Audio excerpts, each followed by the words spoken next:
रामपुर गांव में एक चंदन नाम का व्यक्ति रहता था और उसकी माँ उसके साथ रहती थी। उसकी माँ का नाम शीला था।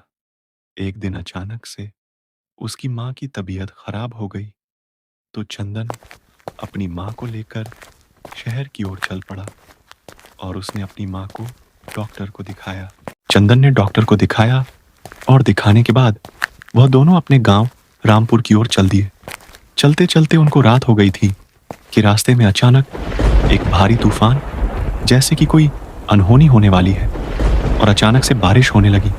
चंदन और उसकी माँ शीला जैसे तैसे बस स्टॉप पहुंचे थे कि वहां उन्हें तूफान के कारण बस लेट मिली। और फिर चंदन और उसकी माँ शीला बस के अंदर बैठ गए और बस धीरे धीरे चलने लगी।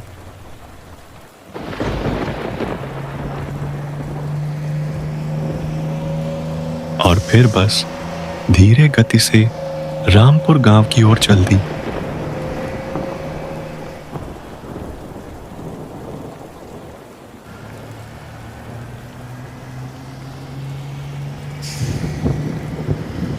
फिर उसकी माँ शीला अपने बेटे चंदन से कहती है, बेटा चंदन, मुझे तो डर लग रहा है कि अचानक से ही तूफान आ गया है। पता नहीं कितनी देर में हम लोग घर पहुंचेंगे। कि अचानक से ही बस में एक जोरदार झटका लगा। तो शीला ने मुड़कर देखा। फिर चंदन बोला, अरे माँ, आप इतनी टेंशन मत लो, हम लोग जल्दी ही घर पहुंच जाएंगे। और वैसे भी आपको डॉक्टर ने टेंशन लेने के लिए मना करा है। अरे बेटा, तेरी वह बात सही है, पर अचानक से ही बिन मौसम तूफान आना यह अच्छे संकेत नहीं है। कि अचानक रामपुर पहुंचने से पहले ही बस में कुछ खराबी आ गई थी और इंजन में से धुआं निकलने लगा था। तभी बस ड्राइवर चाचा बोला, लगता है बस खराब हो गई है। आप लोगों को आगे का सफर पैदल ही चलकर करना होगा। चलो माँ, थोड़ा ही दूर अपना घर रह गया है, पैदल ही चलते हैं। ठीक है बेटा, अब क्या ही कर सकते हैं, चल। और फिर चंदन और उसकी माँ शीला बस से उतर गए। चंदन और उसकी माँ शीला बस से उतरकर रामपुर गांव की ओर चल दिए।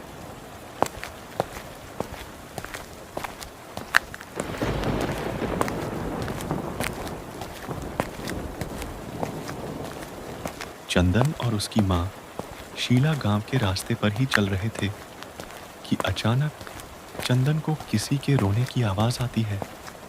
और चंदन चल रहा था कि चंदन ने देखा बरगद के पेड़ के ऊपर काला साया बैठा है और वहां से रोने की आवाज आ रही है।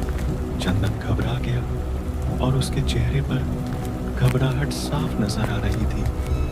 चंदन दौड़ता हुआ अपनी माँ की ओर भागा। चंदन की माँ थोड़े आगे निकल गई थी कि तभी चंदन जोर जोर से चिल्लाकर बोलने लगा, अरे माँ, रुको तो, जरा और मेरी बात सुनो। हम लोगों को जल्दी ही यह रास्ता पार करना होगा। मैंने आगे किसी पिशाच को पेड़ के ऊपर बैठे हुए देखा था। चल बेटा, जल्दी चल। मुझे तो पहले से ही घबराहट हो रही थी। आज का दिन ही अशुभ है। हे भगवान, हमारी मदद करना। अंत में चंदन और उसकी माँ शीला सुरक्षित अपने घर पहुंच गए थे, पर बारिश ने रुकने का नाम नहीं लिया।